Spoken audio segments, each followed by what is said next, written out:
Hello, friends. Tia, your San Francisco Bay Area luxury real estate specialist. Welcome.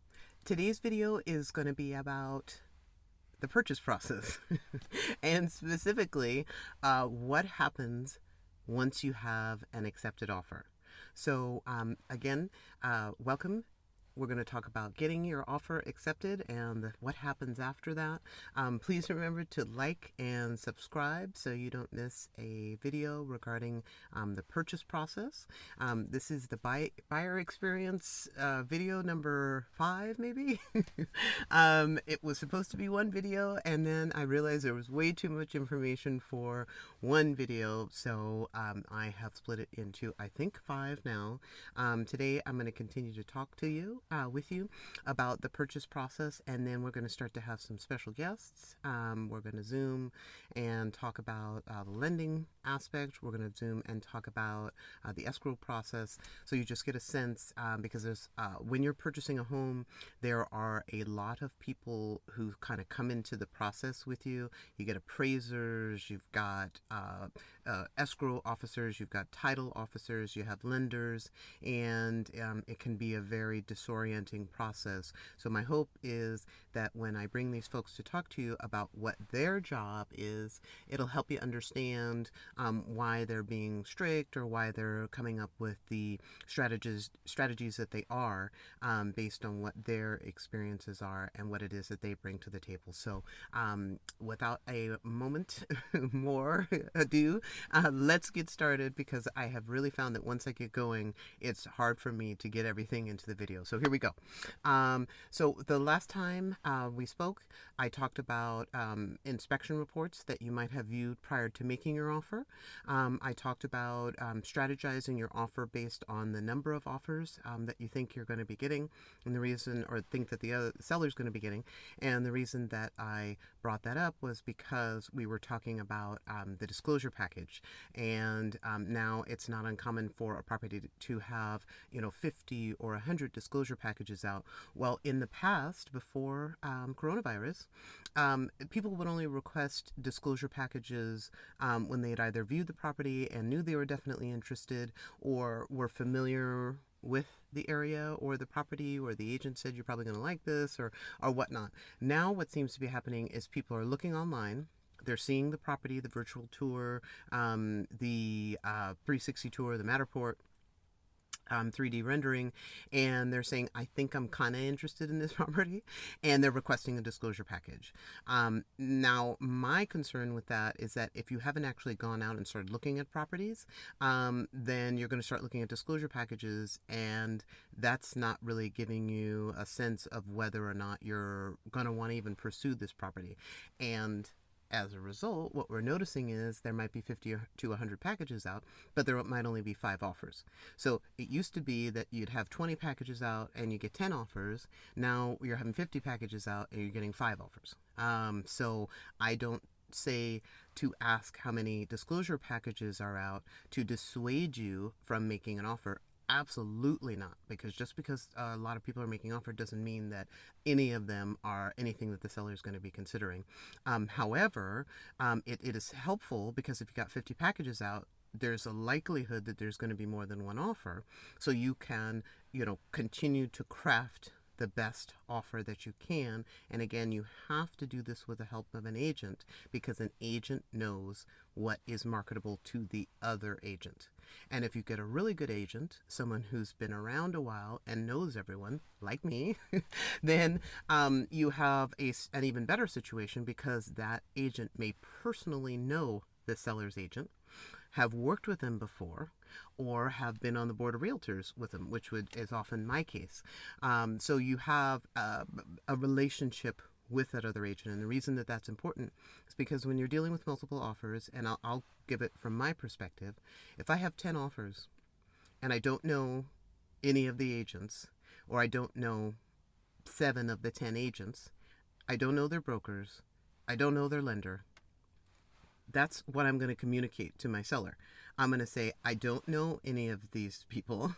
I will call them to, vet their offer and make sure that it's, a genuine, bona fide offer, but I don't know how they work. I don't know what kind of business they do. We can find that information out, and there's an app for that, as there is for most things. But that's information that I'm going to communicate to my seller. And oftentimes sellers are not um, friendly to a situation of working with an agent that they know nothing about, a lender that they know nothing about, and then just kind of crossing their fingers that the transaction is going to work out. So you want it. This is again what you want an agent for. You want an agent to represent your interests, to know what it is that you can ask for and what you can negotiate for.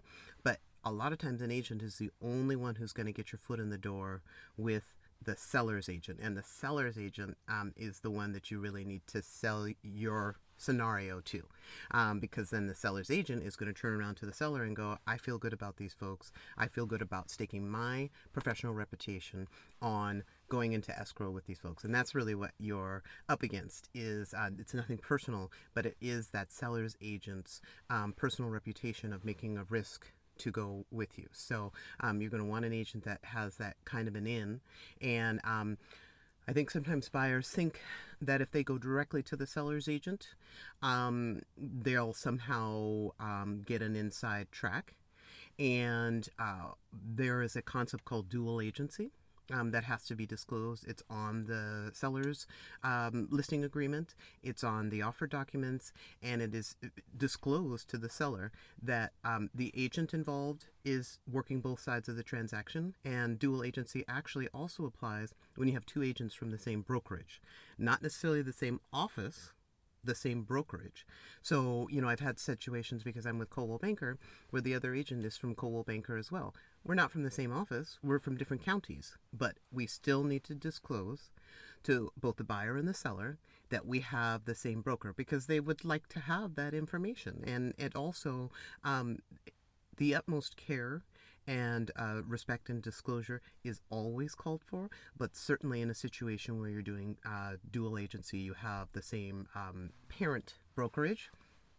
Now, I personally do not do dual agency, which means that I represent both the buyer and the seller, because I do not know how someone can both sell the house for the highest price with the least amount of givebacks and sell it for the least price with the most amount of givebacks. And if you're representing your seller properly, that's what you're trying to do. And if you're representing your buyer properly, that's what you're trying to do. So, that's something to bear in mind as well. So when a buyer thinks they can go right to the seller's agent and try to make an offer and have the seller's agent write an offer, oftentimes the seller's agent will just refer you to someone in their office, because they don't want to do dual agency, because they have ethical concerns, and also they may have been explicitly told by the seller that they don't want them doing that, which would be certainly something that if I understood what it was, I would certainly say to my agent. So just know that, and that's why it's important to have an agent, either as a buyer or as a seller, because it's, maybe this is your first home. If you're a seller, maybe you sell 1, 2, maybe 3 properties in your entire lifetime. But, an agent like myself, I've bought and sold 200 properties. I've been on both sides about evenly, 100 buyers, 100 sellers. So, this is something I do every day, and it's something that I can share my expertise with you in all of those different transactions, because they were all different financial scenarios, all different levels. First house I ever sold was $100,000, right on up to $2 million properties. So, that's everything in between. So, that's the kind of expertise you want to be able to tap in on. And certainly as a buyer, you're not even paying for it, which is great. So, so now we've got all that information. We've made our offer. The agent has called the seller's agent 80 times to make sure that they've received your offer, to see where you stand.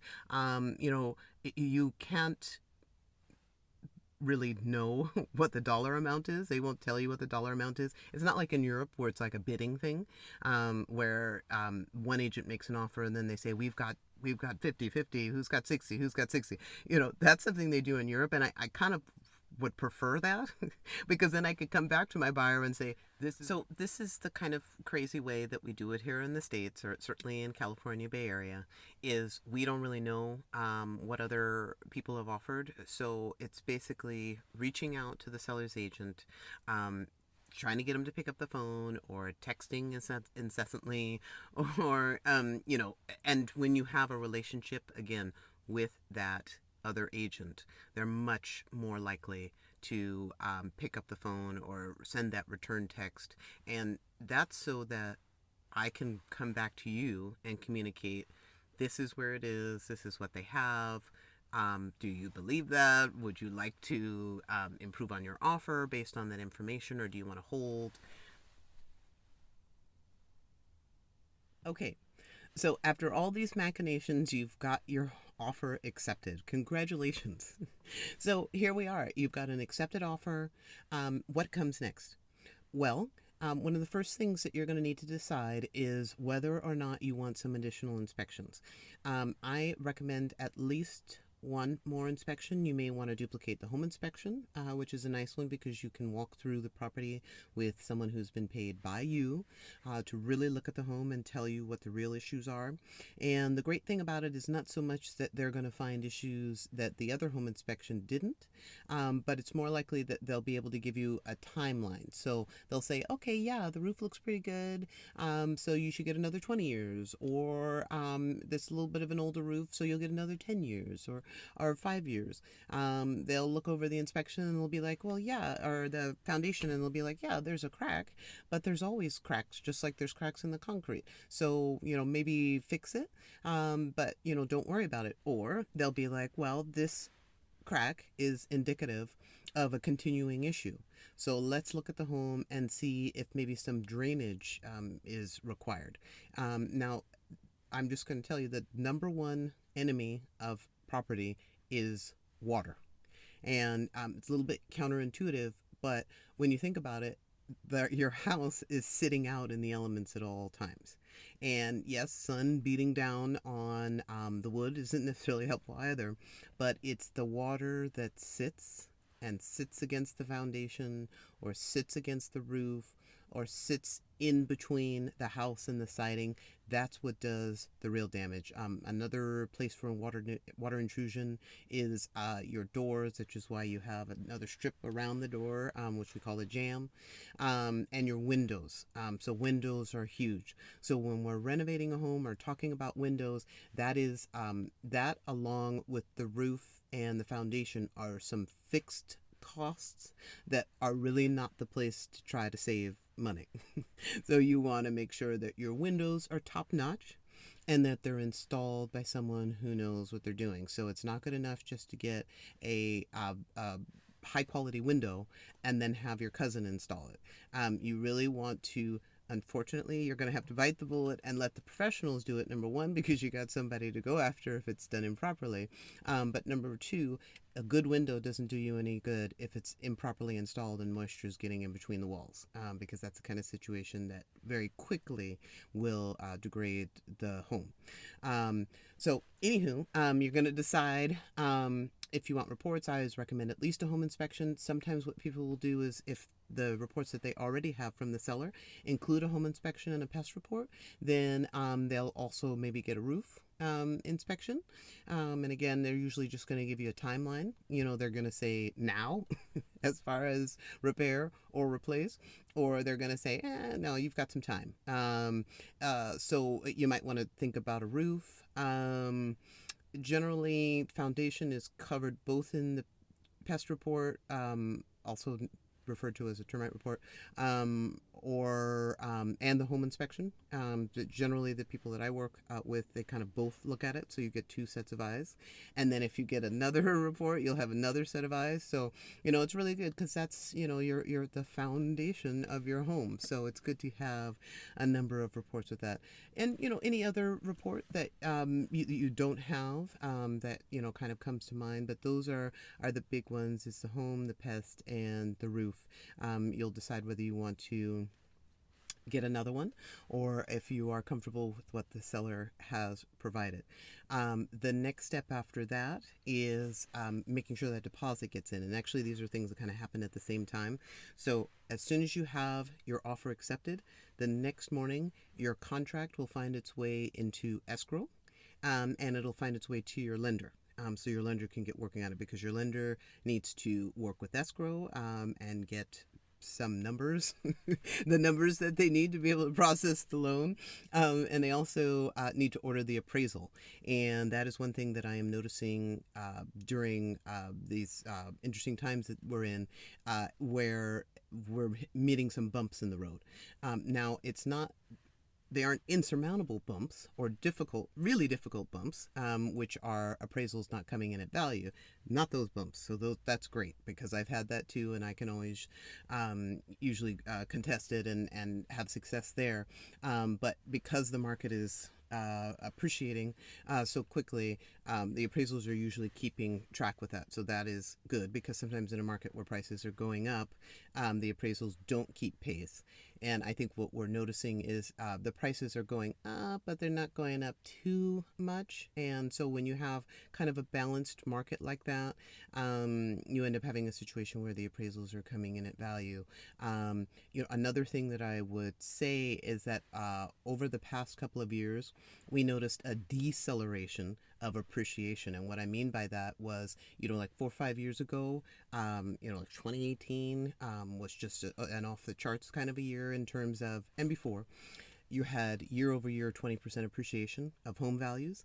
That came to an end 2019, 2020 certainly. Okay, so by deceleration of appreciation, what I mean is previously you had 20% year over year. So property owners' value was increasing by 20% in some areas every year, which is great for the property owner, but is crazy in terms of having a kind of like nicely sustained gradual curve as far as increase in property values are concerned. And that did begin to end in 2018, really took hold in 2019, and then of course here we are today. So, but the good news is, the market is healthy, properties are selling, and appraisals are coming in at value, at least in my experience. So, but that is something that your lender is then going to need to order as soon as possible, because the challenge has been that the appraisers are taking a very long time to show up, very long time to complete their reports, and a very long time to turn them into the lenders. And that is a critical piece of what we need to be able to help you purchase your home. So we try to do these things concurrent.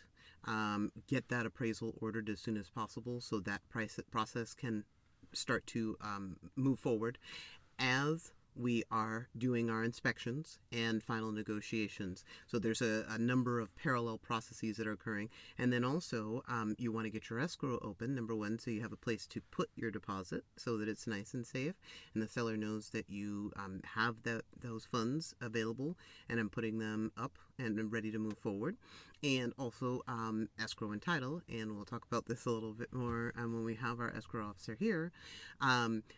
Escrow is that neutral kind of bucket where all the funds are going to go, and then once you decide that you're moving forward with the property, it's all dispersed to the right people, and that is something that's governed by federal law. And the great thing about that is if you didn't have that, you wouldn't really have a place to put these documents and funds and that sort of things, and it could get a little bit scary as to where you're going to put your $20,000 or $30,000 or whatever is 3% of your purchase price, because that's what your deposit is going to be. And we also want to get title going, because even though in our disclosures we probably saw a preliminary report which indicated that the person who is claiming they are the seller actually owns the property, but we want to get title involved so that they understand that the property is indeed going up for sale, and that we're going to need to start preparing a new title for you. the home buyer. So those are kind of three parallel processes that occur as soon as you have your accepted offer. Then a little bit of a waiting game occurs. Certainly for your side, you are going to start working very intensely with your lender to get your lender all the documents that they need to be able to approve your loan. So that's probably going to be updated pay stubs. It's probably going to be any of the documentation that you already submitted, but updated. Certainly verification of employment. That's a big one right now because people are getting furloughed or they were furloughed and hired back, and the lender looks at all that and determines their comfort with the risk based on that scenario. So you're going to want to work with your lender to get that documentation, and once that happens, then it becomes a little bit of a waiting game as we wait for the appraisal to come back, we wait for the results of the inspections to come back, we negotiate based on the results of the inspections, and we continue on towards the purchase of the home. Once we have a successful negotiation regarding anything else that we want from the seller, once we have an appraisal in at value that doesn't ask for anything, because sometimes appraisals will ask for certain condition issues to be corrected during escrow or before the lender will fund.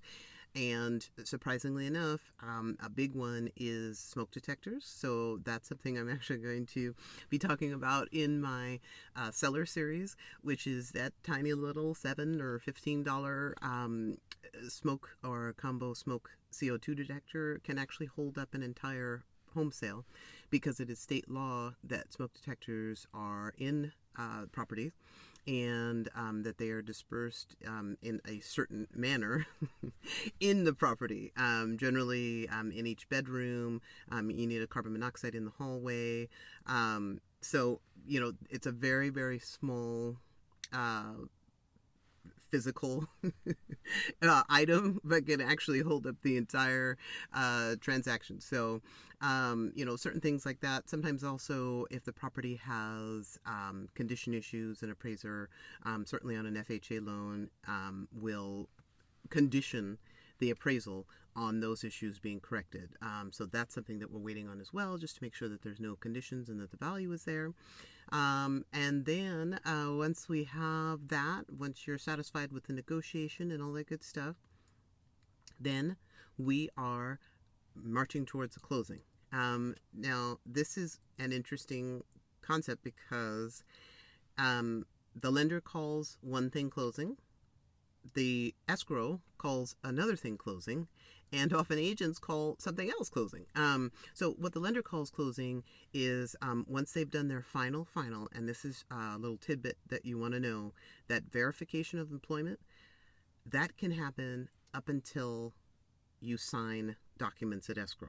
So don't make any credit card purchases. Well, certainly once you've got an accepted offer, you need to be careful of any further credit card purchases, because what it can do is it can throw your debt to income ratio out of whack. So, but don't make any job changes. I've had that happen where someone has changed jobs midstream and then they call to verify employment 48 hours before when they thought they were signing from their house, and they realized they didn't work there anymore, and we had to start the process over again.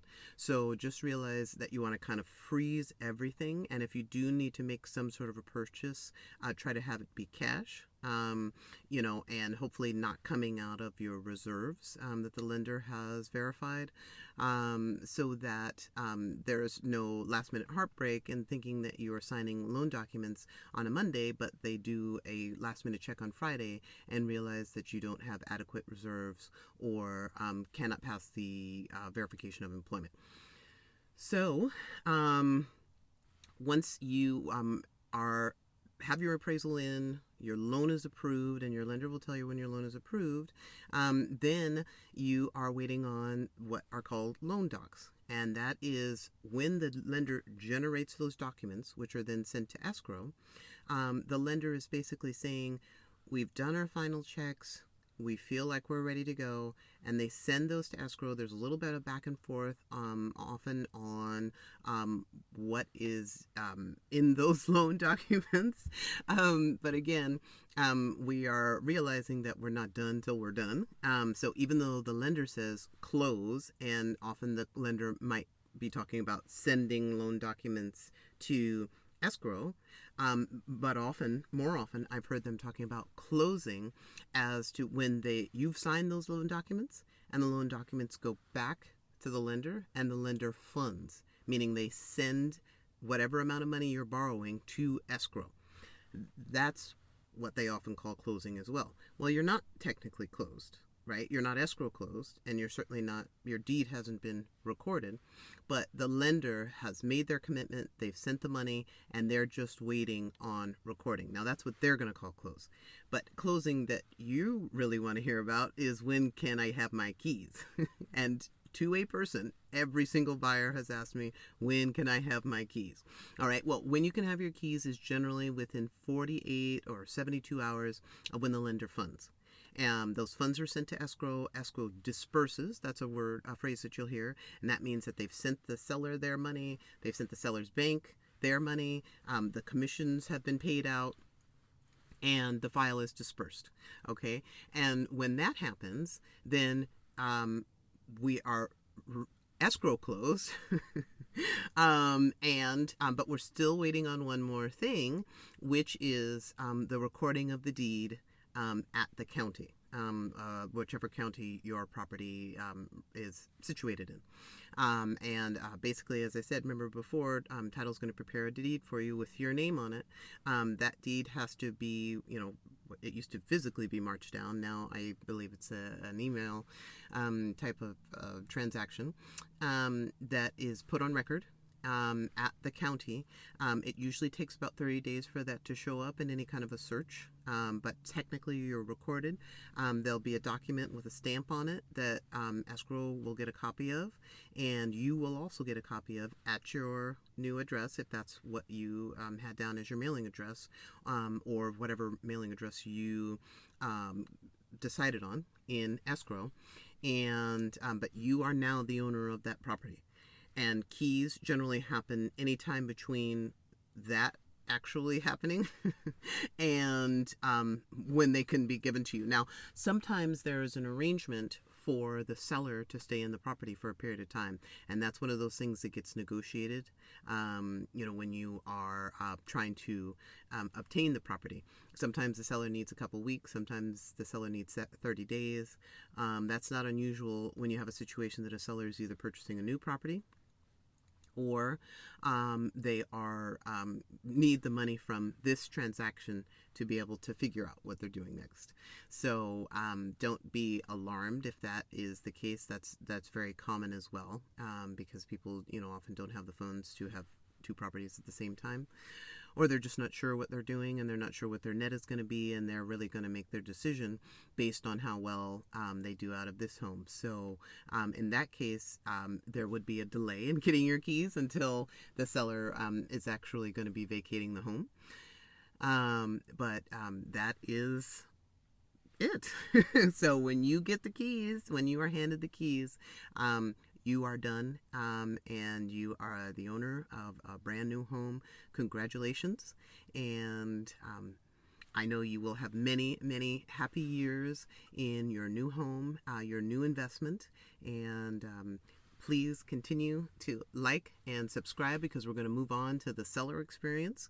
And we are also going to have some special guests from escrow, as well as special lender guests, to give us a little bit more insight into what it's like to originate a loan, and also why escrow insists on giving us so many papers. Why is there so much paperwork? All right. Well, thank you so much for joining me today.